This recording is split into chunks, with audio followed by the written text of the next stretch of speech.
आज हम आपको फोर्थ सेमेस्टर व सेकंड सेमेस्टर दोनों के लिए विज्ञान शिक्षण की सामान्य विधियां कौन कौन सी हैं, किस प्रकार से पढ़ाया जाए, पढ़ाने की विधियां क्या हैं, उसके बारे में अध्ययन करेंगे। तो आज का हमारा टॉपिक है general methods of science teaching. General methods of science teaching यानी विज्ञान शिक्षण की सामान्य विधियां। अब विधियां क्या हैं, यानी हम आपको अभी लेक्चर मेथड के माध्यम से यानी व्याख्यान कौशल के माध्यम से हम आपको पढ़ा रहे हैं। ये भी एक प्रकार की विज्ञान की विधि है। इसमें केवल टीचर एक्टिव रहता है और छात्र निष्क्रिय रहता है। छात्र पढ़ रहा है या पढ़ नहीं पढ़ रहा है यह शिक्षक को ज्ञात नहीं होता है, और वास्तव में हमको यह ज्ञात नहीं है कि आप हमारे वीडियो को देख रहे हैं या नहीं देख रहे हैं। किसी भी छात्र ने कमेंट्स करके कोई मुझे नहीं बताया कि हमें ये वीडियो अच्छा लग रहा है या नहीं लग रहा है। तो एक जो प्राचीन समय में जो विधि थी, सबसे पॉपुलर थी व्याख्यान मेथड्स, और आज हम बात कर रहे हैं इसी मेथड्स के बारे में। ये टीचिंग का पार्ट है, सीटेट निकालने में आपकी बहुत मदद करेगा, क्योंकि पेडागोजी जो होती है उसके लिए बहुत अच्छा इंपॉर्टेंट पार्ट है, उससे रिलेटेड है। इसमें से 2-4 नंबर आपको अवश्य मिलेंगे। विज्ञान विषय की या विज्ञान शिक्षण की सामान्य विधियां। तो लैटिन भाषा में विधि शब्द का अर्थ है तरीका या रीति। तरीका मतलब किस तरीके से या किस विधि से या किस रीति से पढ़ाया गया, किस रीति से बताया गया, या किस रीति से या किस तरीके से बच्चों के लिए शिक्षण कार्य किया गया। इसको हम लैटिन भाषा में विधि का अर्थ है तरीका या रीति। शिक्षा में विधि का अर्थ है शिक्षक द्वारा छात्रों को सामग्री प्रेषित करना। यानी शिक्षण का मतलब क्या है? शिक्षक द्वारा छात्रों को सामग्री प्रेषित करना, ये एक प्रकार की विधि है। यानी शिक्षण मेथड क्या है, कौन से मेथड से पढ़ाया, लर्निंग बाय डूइंग से, डेमोन्स्ट्रेशन विधि से, या आपने व्याख्यान मेथड से पढ़ाया है। तो ये शिक्षक द्वारा छात्रों को सामग्री संप्रेषित करना ही शिक्षा में विधि कहलाता है। ये जेरर के अनुसार एक डेफिनेशन दी गई। विधियों में शिक्षण यानी शिक्षक तथा अधिगम क्रिया यानी छात्रों के द्वारा की जाने वाली क्रिया या छात्रों के सीखने की क्रिया सम्मिलित होती है, उसे हम विधि कहते हैं। जिसमें शिक्षक पढ़ाता है और छात्र पढ़ता है, और शिक्षक और छात्र के बीच जो अंत्य क्रिया होती है किस मेथड से होती है उसको हम विधि कहते हैं। उसे क्या कहते हैं? विधि कहते हैं। गेज ने डेफिनेशन दी, शिक्षण विधियां शिक्षण विभाग के पैटर्न हैं, इनकी पुनरावृत्ति होती रहती है। शिक्षण विधियां शिक्षण के पैटर्न्स हैं जिनकी पुनरावृत्ति होती रहती है। मैं रोजाना आपको व्याख्यान मेथड से बताता हूं। ये क्या है? मेरी बार बार पुनरावृत्ति होती रहती है। 2 1 2 अनुकरण विधि होगी। बच्चे बोल रहे हैं 2 1 2। हमने बताया ए फॉर एप्पल। ए बोला, एप्पल दिखाया, तो ये क्या होगी? आपको एक प्रकार से विधि मुंह से बोला, दिखाया, ये प्रदर्शन विधि हो गई। या हमने बच्चों से कहा कि बच्चों सर्वत्र इस प्रकार से विलयन, विलायक और विलेय ये है। हमने क्या लिया? पानी लिया। चीनी ली, वो विलायक है। विलेय और चीनी घोल करके रख दी तो वो क्या बन गया? शरबत बन गया। शरबत क्या बन गया? विलयन बन गया। विलेय, विलायक, विलयन को हमने दिखा दिया, ये प्रदर्शन विधि होगी। आओ करके सीखें, या प्रयोगशाला विधि भी हो गई। आपको निश्चित तरीके से बता दिया। ये क्या हो गई? प्रयोगशाला विधि। शिक्षण विधियों की कुछ परिभाषाएं दी गई हैं। टेलर के अनुसार दी है विधियां शिक्षकों का शिक्षक होती हैं। विधियां क्या होती हैं? शिक्षकों की शिक्षक होती हैं। यानी जब शिक्षक पढ़ा रहा होता है तो सामने बैठे हुए शिक्षार्थियों को किस प्रकार से उसको बताए, ये क्या है, शिक्षकों की शिक्षक होती हैं विधियां। किस तरीके से बताया जाए, जिस प्रकार से शिक्षक व्यक्ति बताता है कि नहीं ये चीज अच्छी है, इसको इस तरीके से बताया जाए, उसमें कमेंट्स क्या होते हैं, वही कमेंट्स के बारे में चर्चा होती है। वॉल्टेयर ने बताया कि प्रत्येक विधि में कुछ ना कुछ अच्छा होता है, लेकिन कोई भी विधि संपूर्ण नहीं होती। प्रत्येक विधि में कुछ न कुछ अवश्य अच्छा होता है, लेकिन प्रत्येक विधि संपूर्ण नहीं होती। चाहे व्याख्यान मेथड की बात कर लें या हम किसी भी मेथड्स की बात करें, चाहे प्रदर्शन विधि की बात करें, चाहे प्रयोग प्रदर्शन विधि की बात करें, या हम पाठ्य पुस्तक विधि से पढ़ाने की बात करें, या सामूहिक अध्ययन विधि की बात करें, या खोज विधि, विचार विमर्श विधि, पर्यटन विधि, ऐतिहासिक विधि, किसी भी विधि की बात करें, लेकिन कोई भी विधि अपने आप में पूर्ण नहीं है। प्रत्येक विषय के लिए अलग अलग विधियां हैं। जैसे प्रयोगात्मक विधि से हम जिंदगी को शिक्षण कार्य नहीं कर सकते, अधिकांशतः नहीं कर सकते, लेकिन विज्ञान विषय में हम प्रयोगात्मक विधि का सबसे अधिक सहारा ले सकते हैं और बच्चे को सीखने में सबसे ज्यादा मदद मिल सकती है। तो प्रयोगात्मक विधि शिक्षण के लिए विज्ञान शिक्षण की सबसे अच्छी विधि है, लेकिन व्याख्यान मेथड के द्वारा छात्र को अधिक से अधिक ज्ञान प्राप्त होता है। यदि व्याख्यान मेथड न हो, केवल करने के लिए दिया जाए, क्या कमियां हैं, क्या दोष हैं, ये न बताया जाए, तो वो शिक्षण विधि बच्चे के लिए कोई उपयोगी नहीं है। आगे बात करते हैं। तो शिक्षण विधियां दो प्रकार की होती हैं, बाल केंद्रित विधि और शिक्षण केंद्रित विधि। शिक्षण केंद्रित विधि दो प्रकार की विधियां हैं ये।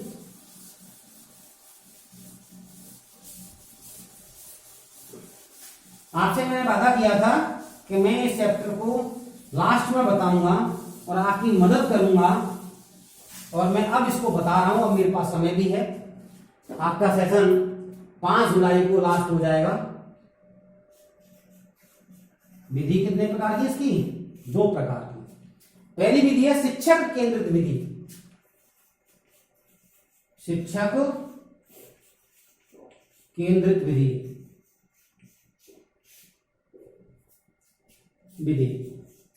और दूसरी है बाल केंद्रित विधि। बाल,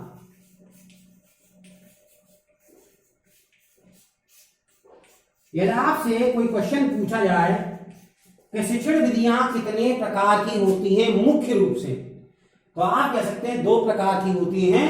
शिक्षक केंद्रित विधि यानी केवल टीचर के लिए है, बाल केंद्रित विधि जो कि बच्चों के लिए है। और वास्तव में आज जो अध्ययन किया जाता है या आपको जो पढ़ाया जाता है, बाल केंद्रित विधि के द्वारा ही ज्यादातर बताया जाता है।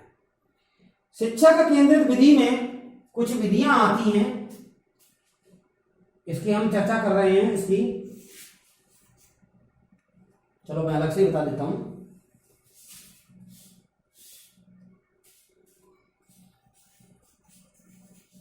शिक्षक केंद्रित यानी ऐसी विधियां जो केवल शिक्षक को केंद्रित करके बनाई जाती हैं। पहली है व्याख्यान विधि, व्याख्यान विधि। दूसरी है प्रयोग प्रदर्शन विधि,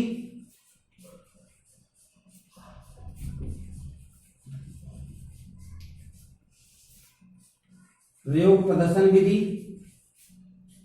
तीसरी है पाठ्य पुस्तक विधि।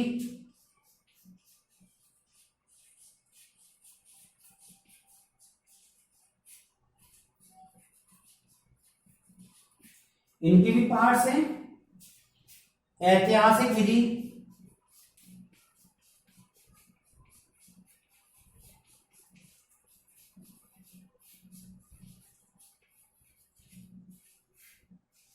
पांचवी है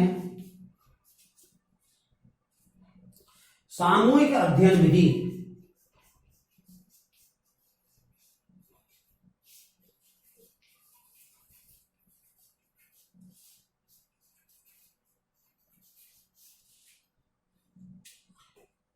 ये शिक्षक केंद्रित विधियों में जो हमने बताया कि व्याख्यान विधि, प्रयोग प्रदर्शन विधि, पाठ्य पुस्तक विधि, ऐतिहासिक विधि, सामूहिक अध्ययन विधि, इसके बारे में बताया।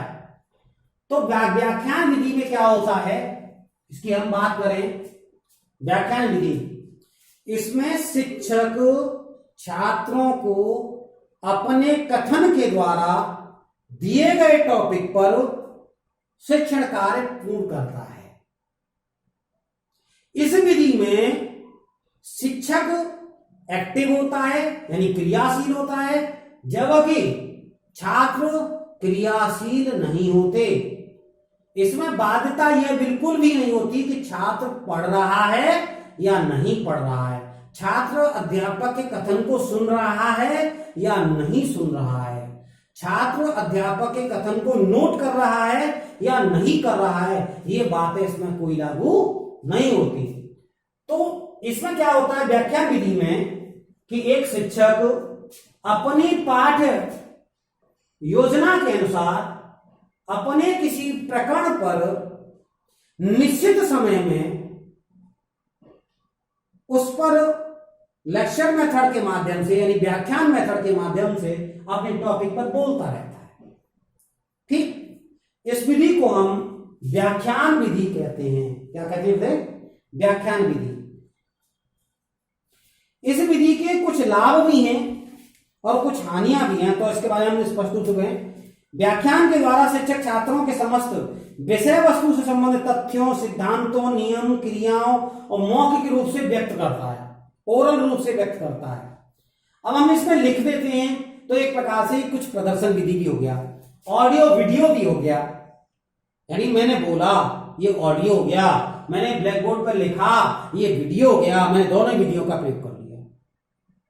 लेकिन व्याख्यान मेथड में केवल और केवल शिक्षक बोलता है, ब्लैक बोर्ड पर लिखता नहीं है, व्याख्यान विधि होगी।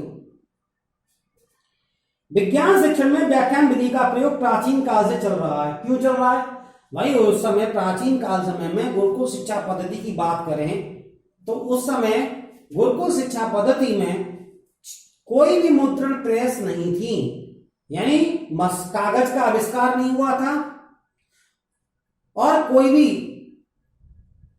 मशीन के द्वारा पुस्तकें छापी नहीं जाती थी, इसलिए उस विधि का प्रयोग ज्यादातर किया जाता था।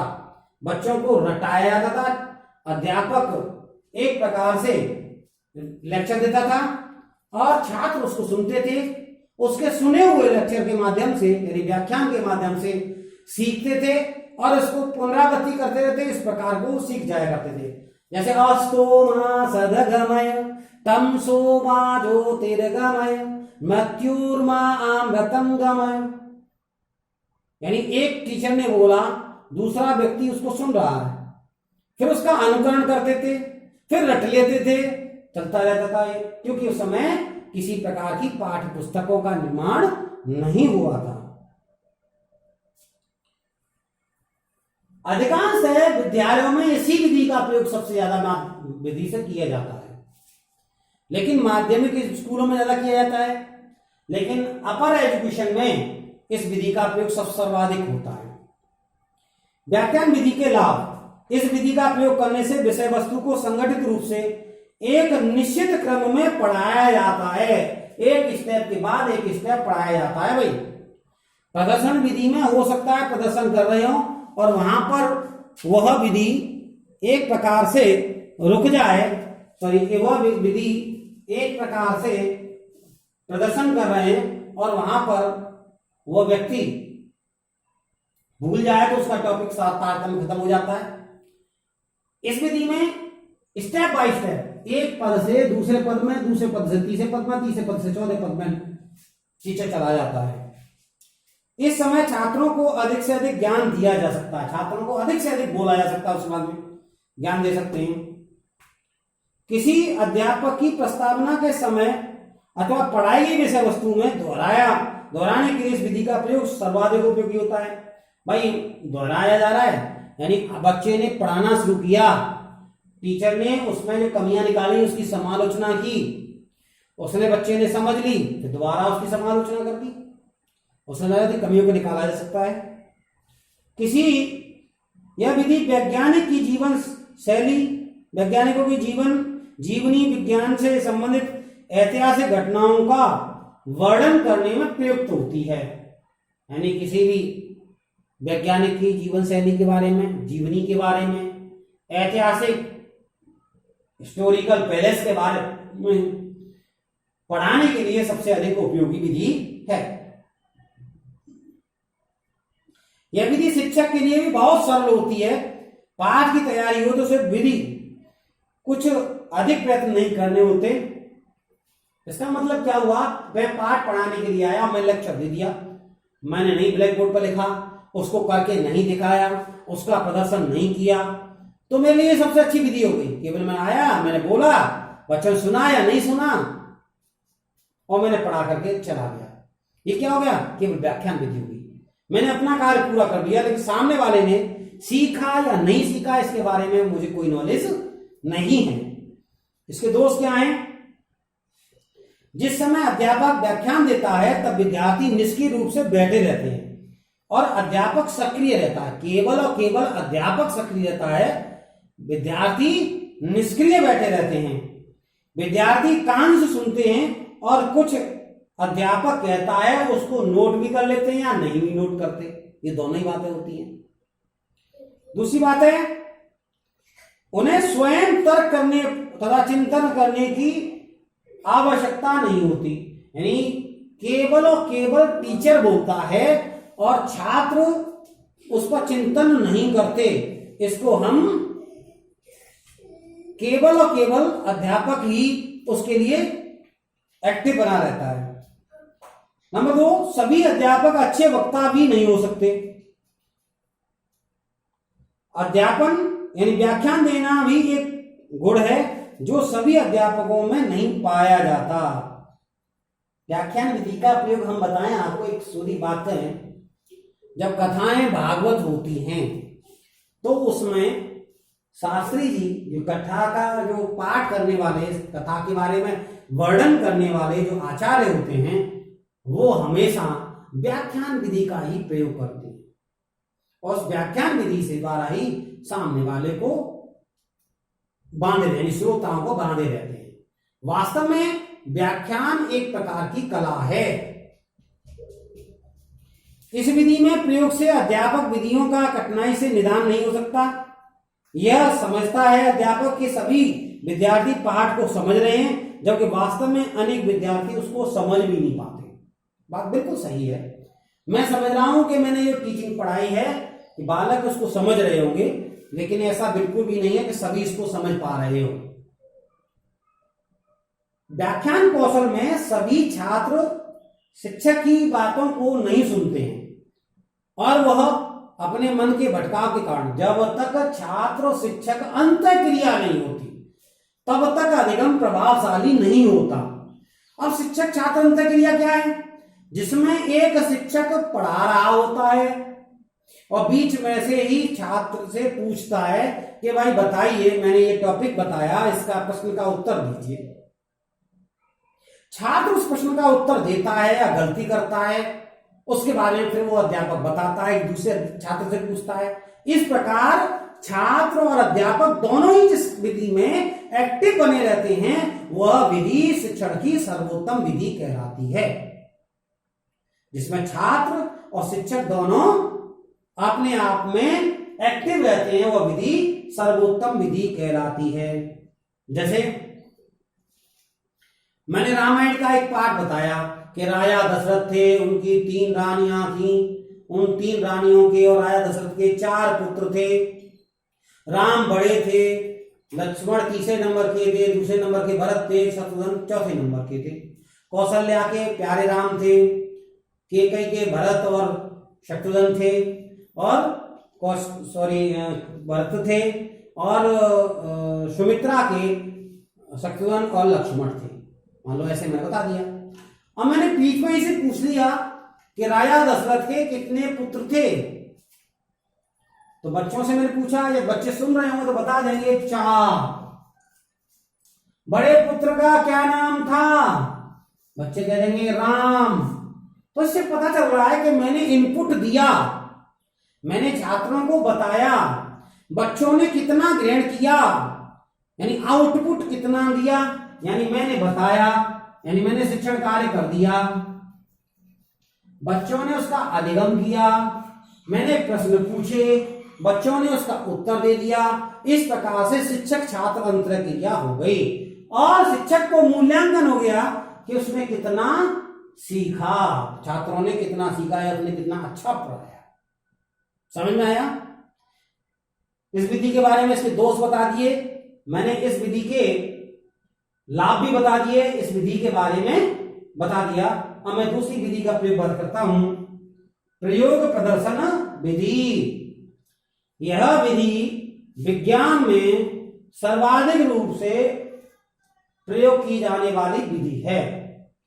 प्रयोग यानी एक्सपेरिमेंट, प्रदर्शन उसका हमने प्रयोग कर लिया, अब उसको हम छात्रों के समक्ष प्रस्तुत कर रहे हैं, तो ये क्या हो गया? प्रदर्शन हो गया।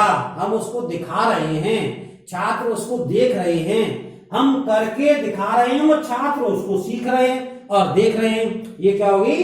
प्रयोग प्रदर्शन विधि हो गई। इसके बारे में बताएं हम।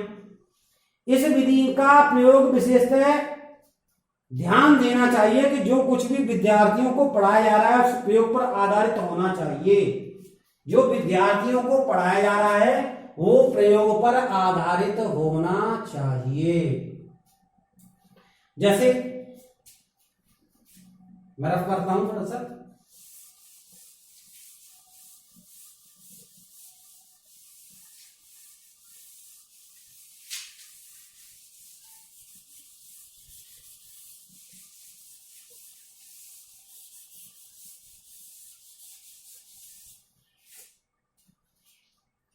जैसे मैंने आर्किमिडीज का सिद्धांत दिया और उसमें मैंने एक बीकर रखा,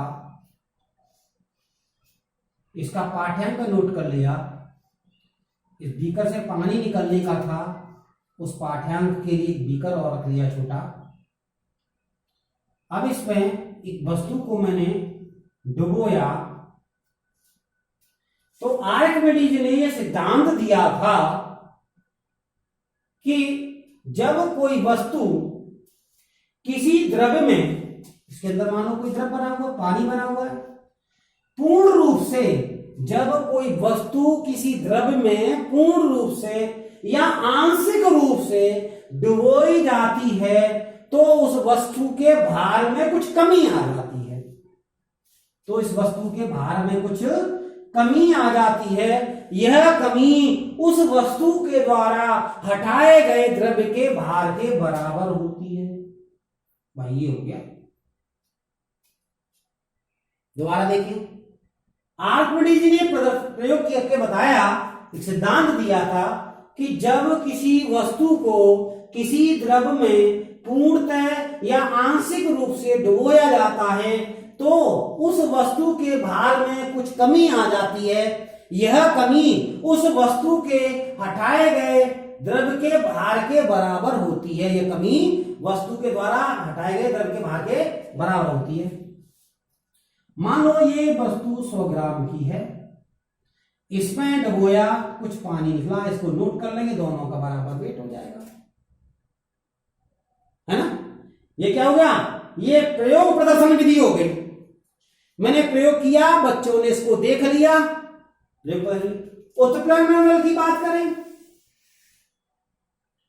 उत्प्लावन बल इसमें मान लो यानी वस्तुओं के तैरने की 3 विधियां हैं, 3 स्थितियां हैं। पहली विधि कि वस्तु द्रव्य की सतह पर कुछ डूब करके तैरती रहती है। द्रव्य की सतह पर कुछ डूब करके तैरती रहती है। दूसरी विधि क्या है? वस्तु संपूर्ण रूप से द्रव के अंदर डूब करके तैरती रहती है, बीच में तैरती है। तीसरी विधि क्या है कि इसमें वस्तु पूर्ण रूप से डूब जाती है और तली तक पहुंच जाती है। तीसरी विधि हो गई। ये उत्प्लावन बल बताया। कौन सा बल हो गया? उत्प्लावन। उत्प्लावन बल के बारे में चर्चा की, हमने इसको प्रयोग करके बताया। यानी पहली स्थिति में वस्तु के भार से अधिक ये पानी का द्रव का दाब अधिक होगा, यानी भार ए में क्या स्थिति होगी, यानी भार तो कम होगा और दाब अधिक होगा। दाब अधिक हो और भार कम हो। दाब कौन सा? उस द्रव का दाब। प्रेशर के बारे में हम बता चुके हैं आपको बहुत अच्छी तरह दाब वाले चैप्टर में। दाब अधिक हो, भार कम हो, तो ऐसी स्थिति में पानी की सतह पर कोई वस्तु कुछ डूब करके तैरती रहेगी, जैसे कि जहाज। दूसरी स्थिति, जब बी पॉइंट में यानी भार और दाब बराबर होंगे, ऐसी कंडीशन में वस्तु का भार और द्रव का दाब बराबर होंगे तो वह वस्तु जल में डूब करके तैरती रहेगी। तीसरी विधि, जिसमें तो भार अधिक और दाब कम, तो इस कंडीशन में वह वस्तु संपूर्ण रूप से डूब जाएगी, संपूर्ण रूप से डूब जाएगी। इस विधि को हम उत्प्लावन बल कहते हैं, उत्प्लावन विधि के नाम से जानते हैं, उत्प्लावन बल के नाम से जानते हैं। अब इसको हम बच्चों को कर करके दिखा दें तो बच्चे सीख लेंगे। इस विधि को हम प्रयोग प्रदर्शन विधि कहते हैं। क्या कहते हैं इसे? प्रयोग प्रदर्शन विधि कहते हैं। इससे गुण क्या है? इस विधि में बालक विज्ञान से संबंधित प्रयोगों को देखता भी है, जिससे वह केवल वैज्ञानिक तथ्यों को भलीभांति समझता है, वरन उनके निरीक्षण भी कर लेता है और उसका विकास करता है। भारत जैसे देश में विकासशील देश में जहां संसाधनों का अभाव होता है, प्रत्येक छात्र के लिए प्रयोग हेतु उपकरणों की व्यवस्था नहीं होती, उस इस विधि में यह विधि सबसे सरल तरीका है। केवल अध्यापक इसको करके दिखाता है, छात्र इसको देखते रहते हैं। यह विधि सर्वोत्तम विधि कहलाती है संसाधनों के अभाव में। तीसरा गुण क्या है? यदि उपकरण अधिक कीमती और महंगे होते हैं तो व्यक्तिगत प्रयोग की अपेक्षा शिक्षक द्वारा प्रयोग प्रदर्शन करके उसको दिखाया जा सकता है इस विधि में। यानी लागत अधिक होने पर हम किसी इंस्ट्रूमेंट को, किसी उपकरण को लेके नहीं आ सकते या उसका प्रदर्शन नहीं कर सकते, तो शिक्षक इसमें एक्टिव रह करके उसका प्रदर्शन करता है, प्रयोग करके दिखा देता है, छात्र उसको देखते रहते हैं। दोष क्या है? यह विधि भी शिक्षक केंद्रित है, जिसमें शिक्षक अधिक सक्रिय रहता है, छात्र अधिक सक्रिय नहीं होता। लेकिन व्याख्यान मेथड की अपेक्षा यह विधि और एक्टिव होती है, अधिक क्रियाशील होती है। यह विधि भी करके सीखने के सिद्धांत के विपरीत है। करके सीखना, learning by doing, learning by doing. अब यहां क्या किया? केवल शिक्षक ने करके दिखाया, छात्रों ने देख लिया। इसको हम क्या कह रहे हैं? केवल शिक्षक ने ही करा, छात्र यदि इसको कर लेते और सीखते तो वो थी लर्निंग बाय डूइंग, तो वो बाल केंद्रित विधि हो जाती, प्रयोग करके सीखते। लेकिन यहां क्या है? केवल शिक्षक बता रहा है, इसलिए शिक्षक केंद्रित विधि है। पूर्व तैयारी के अभाव में भी कभी कभी प्रदर्शन में असफलता हो जाती है। पूर्व तैयारी का मतलब क्या है? यदि शिक्षक को कोई भी प्रयोग का प्रदर्शन करना है तो सबसे पहले वो उसकी रीडिंग निकाल ले, उससे संतुष्ट हो जाए कि ऐसा होना था, ऐसा ही होगा, इन दोनों को मिलाऊंगा तो ये बनेगा। लेकिन यदि इसमें कमी क्या हो जाएगी? जब छात्र ने शिक्षक ने पहले से ही इसका प्रयोग नहीं किया और छात्रों के सम्मुख पहले उपस्थित हो गया, फिर बात प्रयोग कर रहे हैं, तो उसमें शिक्षक की असफलता के बहुत से कारण हो सकते हैं। क्योंकि प्रयोग करते समय जब तक वो परफेक्ट नहीं होगा, शिक्षक तब तक ये प्रक्रियाएं में दोष आते रहेंगे। अर्थात यह दूसरी विधि भी, प्रयोग प्रदर्शन विधि भी बाल केंद्रित न होकर के शिक्षक केंद्रित विधि कहलाती है। आज के लिए इतना ही। कल हम पाठ्य पुस्तक विधि, ऐतिहासिक विधि और सामूहिक अध्ययन विधि के बारे में अध्ययन कराएंगे। तब तक के लिए नमस्कार और धन्यवाद।